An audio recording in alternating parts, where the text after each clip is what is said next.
কি রে, অ্যাসাইনমেন্টে জমা দিলি? না রে, মাথাটা একদম ঘেটে আছে, ভুলেই গেছিলাম পুরো। কেন, কোনো সিরিয়াস প্রবলেম নাকি?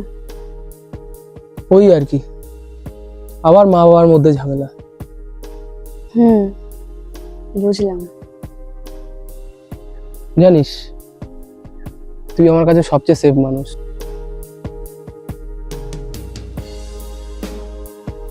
তোর কাছে মনের সব কথা খুব সহজেই বলা যায়। হ্যাঁ, বন্ধুদের সাথেই তো বলা যায়। বন্ধু বলেই সহজ, ভালোবাসা হলে চুপ করে থাকতে হতো।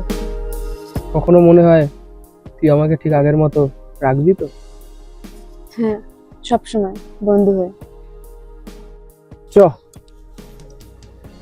আসছি আমি।